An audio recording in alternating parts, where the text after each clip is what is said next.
But we got to deal with these issues.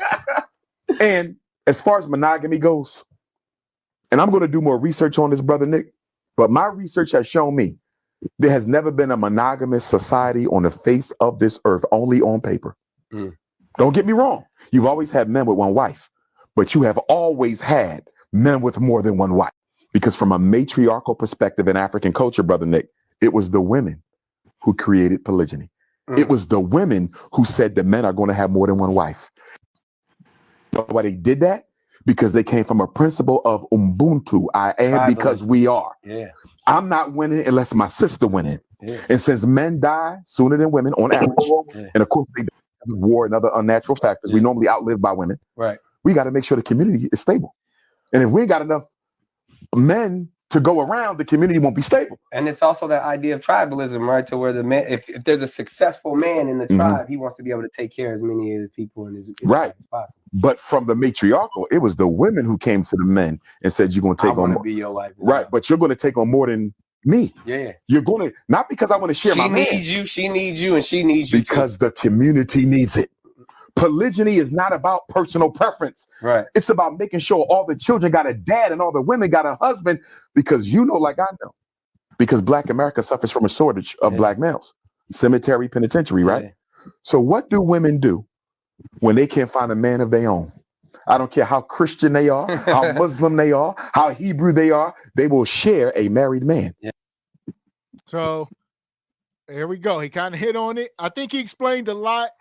You know, whether they are doing it directly or indirectly, y'all share it in majority of cases. Yes. You know, and so why not? So why not put the title that belongs on it, polygyny, and act accordingly and move with some structure compared to how they're doing it here now, practicing, you know, unorganized polygyny and polygamy. Woman got multiple baby daddies. Like if that's the case, and we have to practice that, if women allow men to have multiple wives, then men have to allow women to have multiple husbands. And that's never going to happen. And since that's never going to happen, you know why? Let's talk about it. Is that a problem? Is it a problem that men won't allow their woman to have other men? There's no way a woman who got a brain on her shoulders is going to put herself into a situation where she can't get out of it or be flexible in it, and she has to tolerate all of these things.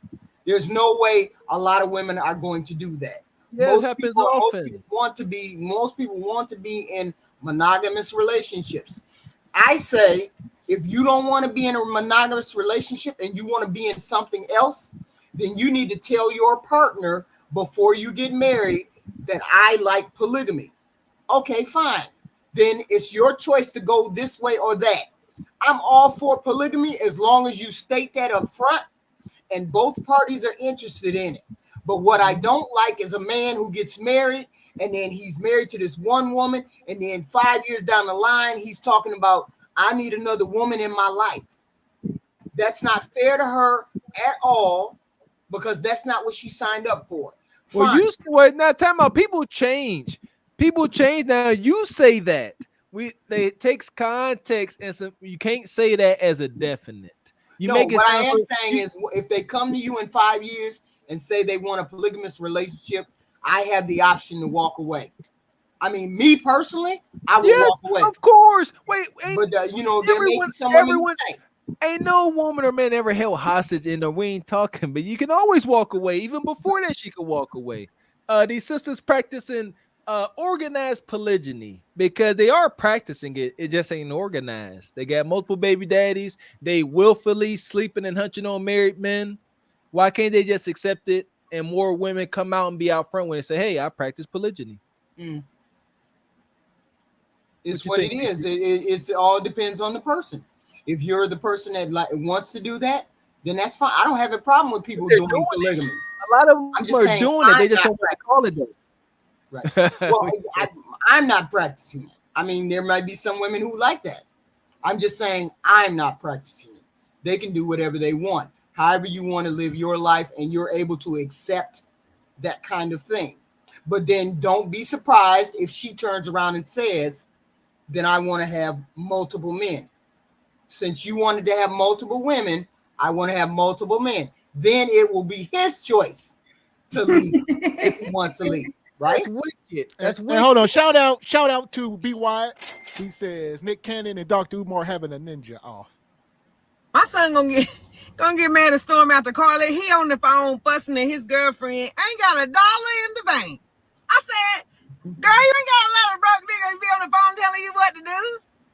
He done got at the cops, slammed the door, talking about I can't tell my girlfriend what to do. Not when you broke, nigga. Girl, you ain't got to listen to no broke telling you what to do. Hey, go ahead and hang up on him. Flat. It ain't even a flip phone. I don't care. Flip it. Flat. Hey, I ain't got to listen to nothing that you say.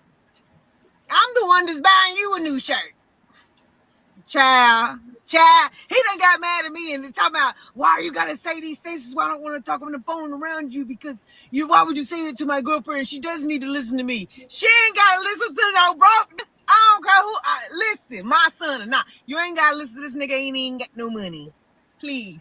He asking you for stuff and then want to tell you what to do. I wish you would ask me for something and then you want to tell me what to do. Well, I'm not gonna do it. I'm not gonna do it. There we go. That's what's up, huh? That's what's up. That's what we like. That's productive parenting, huh, Heathen Queen? That's funny. You like that? I think she funny. She funny. I don't. I mean, there's a point. You can't say she don't have no point. She has no point. No, because this is why they wonder why these young black men are not dating black women. They taking polls. These young guys, they either want to date out, white girls, whatever, or they want a real light-skinned, a biracial sister. They don't want to date because they tired of their mamas and their aunties, and they don't want to deal with that. And back to perishing alone, right quick. Y'all talk to us. Here we go. No nuclear family. Just a mom and her kids. You hear that when she talking to her son? I wouldn't have never talked to her. I would never say that to my son. But it's done. Never said it outside. I would never said it out loud. I would have thought it, but I never would have said it. So here we that go. was the thing That's how you have kids and a family and perish alone. That young man gonna grow up into a mature man, and he gonna think back on how his mom disrespected him to the fullest. He gonna understand what the Order 66 was, because that was sick. It may be. I mean, her calling him the N-word. Yeah, and not to interrupt you, but it's like, why are you on the internet calling your son the N-word? Right. You could have even said, your ball's still wet or milk behind the ears or whatever they say how you're a young man and you have no right to think that you're a grown man yet. But she could have worded that in such a different way, especially coming on the internet calling your son the N-word. Right. It's just, that was really what was discussed. It wasn't what she said necessarily as far as you don't control anyone. People control themselves. If that woman is doing something out of order or your girlfriend is doing something you don't like, you call her out on it as a man, but you can't make her do anything. And what she was trying to say is when you get older and you have the stability, the resources, the character, the independence, then you can maybe start calling some shots. It just was not worded the right way. And, it's embarrassing for her son. Right. That's why I said I would never have said it out loud. I never would have said anything. That's you all's relationship and you conduct it how you see fit. But in my mind, I would have said, boy, I wish I was on the other end and I was a guy. I would have told him something else, but I never would have told my son. I never would have called my son a name. I never would have said that to my son. But she was funny. Yeah. See, funny. Now here we go. Now, do you think her son thought that was funny in any way, shape, or form? And do you think it had a negative effect on his relationship? It looks like the relationship was already suffering. God dang it. But she was wrong. I mean, I said she shouldn't. Right. Like it maybe this is why I said we don't mind laughing at a man's pain, whether it's a young man, old man, we gonna laugh. Oh, that was funny. That brother was embarrassed and emasculated in front of his lady friend. Like, that is a big thing. That has a long-term effect on these young men. Like, yeah, and this is the thing. Y'all women, y'all supposed to be the ones more sensitive and emotionally in tune. Like, she can't realize, like, holy cow, look what I've just done. Let me use my amazing women's intuition and realize what I've just done to my son's social status amongst his peers and his lady. But that's why I said I never would have said anything. I would have let him have his conversation with his girlfriend and minded my own business. And then I would have talked to him later on and said, you're a young man. She's a young lady. It's not a really good thing for you to tell her what to do. She might not agree with all of that. I would have had a conversation with my son. I would never have embarrassed him in front of anyone. That's someone who lacks self-control. I know how to control myself. I know how to speak to my child, and I would never embarrass my child. It's funny in hindsight because it's not me, but I never would have done that. Okay, so real quick, we'll get CC in here. I think that her saying that her son is broke and doesn't have a job and all this stuff, it's like, but that's a reflection of you and your parenting. Like, you're talking about, oh, he doesn't have a job, he can't, but why is it though he doesn't have responsibility or a job to know how to take care of a woman, like, or a girl, you know, like that's not a flex. What are you doing here, ma'am? Like, that's you bringing him down as a young African American young black boy coming up in the world. Other than teaching him something, you're bringing him down and then advertising it like it's something to really it's comedy, I give it that, but at the same time, reality is that you have this young boy that's coming up in this world. Other than teaching him something, you're making a mockery of what he's going through and everything else, other than saying, hey, you know, you don't want this girl saying this, or you want to be able to tell her this or that, then get up on your game, provide, be, you know, a man, because he's going to one day beat that man. He's going to move out of your house. He's going to have them bills to pay, and he's going to have to know how to stand on his own feet, because you're not going to always be there. You're not going to be there to tell him, oh, baby this, baby. No, pedicate. He old enough to get a girlfriend. He need to be old enough to sustain that and be able to do for her as she wants him to, you know, do. And she won't have nothing else to say. I ain't got nothing to say to my husband. He do everything. I ain't got nothing to say. I agree. She would, most women, most moms, and granted, would take credit in their son's successes, graduating from high school, whatever, graduating from college. They'll say, oh, look what I did. I'm a good mom. Now, if you accept the accolades and the praise, should accept the failures. I agree, CC. That's her son. That's what his successes are a reflection of your parenting, and so are his failures. No? Or is that, you see what I'm saying? So I like that point of view. But she just like, he sucks. But if he was up there scoring touchdowns on the football field, she's like, look at my son. Look, I'm a good mom. See what I'm saying? So it's wicked work. I'm wondering too, good point that CC made, is he work age? Because I would hope, like you all said, if you're saying that, did you mean it in general, like he's 13 with a little girlfriend trying to run some stuff? Or is this guy like 16, 17, 18, 19, 20, whatever? You know, it's just, I see a lot of that. I see a lot of that pacifying when you really need to be building this man, you know, to go out into this world. So yeah, I wonder too. I don't fuck with broke men. I break out of the hives, you know. Shit. Great. Oh. I mean, it was old, you know. Some young nigga come up, I say he broke too. No broke man. Shit, I wouldn't raise. Pull up your coat on you. I ain't even on. See, do it get hot? Yeah, they get hot back there. I like them, honey. But I had a good time, honey.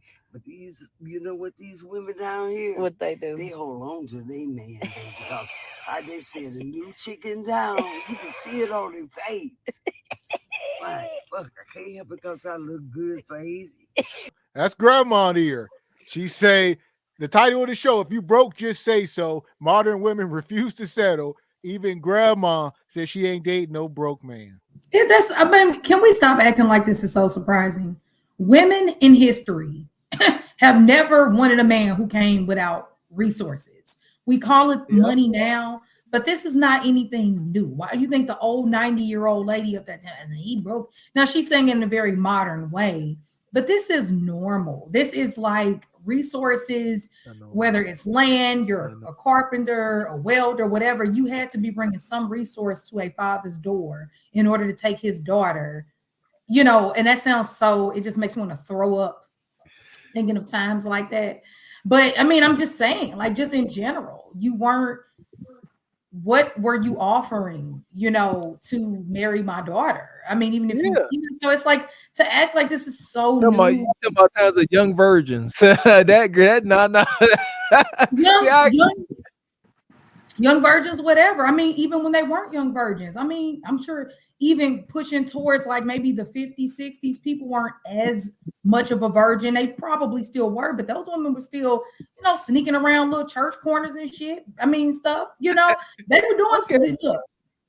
But they was young. I agree. Look, yes, a young woman should have no problem requiring resources. All right. We saw on our balloon popping show that sister went to the dentist and was like, "What can you do for me?" And that brother was giving all them sisters heck, but he took that. He still accepted her because of her age and her youth. He said, "All right." Didn't he end up popping on her though? No, she was like, he ended up leaving with her. Yeah, he ended up leaving with that woman. So that's the youth that plays a big part. That woman looked like she is pushing 80. She ain't got no right. She ain't in no position to be dating. Like, you know, it's not normal because she's supposed to be settled down, married, and or widowed by now. She ain't supposed to be playing the dating game. It's not normal. But we don't go by a set rule. The world doesn't work by set rules. There's plenty of people out here still single, and they did everything correct. I'm saying you could do everything correct and still not get a mate. So, and you can do all the wrong things. You could be a 304 all your life and end up with a husband. Okay, so it doesn't matter whether you do those kinds of. Can you telling young women you could be a 304 all your life and end up with the husband you desire? Is that what you're saying? That's not what I'm saying. She's not suggesting that. She's just saying we see it. I'm saying we see it all the time. There's plenty of Kim Kardashian. She married 3 times. She's married 3 times. The Susie down the block probably been married 3 times, and she a 304. It depends on what type of people you meet. Your circumstance. Just because you're 304 don't mean you can't get married. Just because you're the dude that has $1 million in the bank means somebody's going to marry you. It doesn't matter how that comes about. It comes from attraction, circumstances, and what you're willing to extend yourself out to, and who's willing to extend himself back to you. It's all kinds of factors as to why a person can get another person or not get another person. You can do all the good, right things. You still may not get the outcome. Listen, and that's moving in scarcity and lack. So what you just say, then, Queen, you said you could. Yeah, I'm taking your words. You said you could be a 304 and still get married. Then you said you could do all the right things and still not get married. What message is that to young women? But the message is that you have to just live your life the way you live your life. Instead of saying I have to do this, and this. We're getting feedback. You can do all the right things and not get the outcomes that you want. So you have to do what you want and live the best life that you can live, and hope you can attract the person that you want that works with your lifestyle. I got a question. Do we not think, man, why are we trying to make new rules? We see the way things have worked in the past. So do we not think it's wise, like, you know what? If I wish to be a doctor, I can't just do what I want. I got to go to college and be in school for at least 8 years or so. If I want a husband, I cannot move in this way. Otherwise, I will forfeit that. We can't. I don't agree with telling people just live your life, do what you want to do. That may or may not be true. That may or may not be true. That's what I'm saying. You don't know whether you go to school for 8 years and in 8 years you don't pay attention to relationship. 8 years you can't find a relationship that you want. That's not true. We don't know that to be a fact. None of these things are facts. I don't agree with the message of moving this. I'm not gonna do it because it may fail. That's cowardice. I'm not saying I'm not going to do it because you're saying that. You're saying don't do what I want to do and get married and think of being a wife first. I'm saying do what you want to do because even if you think of being a wife first, you may never get married. So you can't just move like you want to be a wife and that's it. I kind of see it a little bit different. I think, yes, I see these circumstances where we feel like people who don't deserve X, Y, and Z deserve, or, you know, this woman is a perfect woman. She's natural, church skirts, all of that. Why am I married and she's not married? And she's a much better wife than me. It's like, that doesn't make sense, right? So like when they hear that, people are like, oh, well, she's perfect. Because ultimately, I do agree a bit with Heathen when you do have to live your life and find yourself. Now, you have to be smart. I don't think you should be, the message is not to 304 out here in these streets and just, you know, wing it. But we're just saying that, what I said was you cannot say a 304 cannot be married. That's all I'm saying. I'm not saying be a 304. I'm saying you cannot say you cannot get married. Is it probable? Of course she can. Scrippers and got married. Because you don't know how the 304 in Wisconsin. Is it probable? Mexico, you don't know. Is it probable? Is it probable for a 304 to get married? Probability. Not possible. Is it probable? Yes or no? Yes, it's probable. Oh shit. So I think it depends. Unfortunately, we live in a world where it matters how she looks and how she conducts herself. You got women who are straight up being a goody two-shoe and 304 behind the scenes. So I think it's just how you conduct yourself and also, you know, what you look like. That's what, to me, I see when it comes to a lot of people. Let me get these super chats.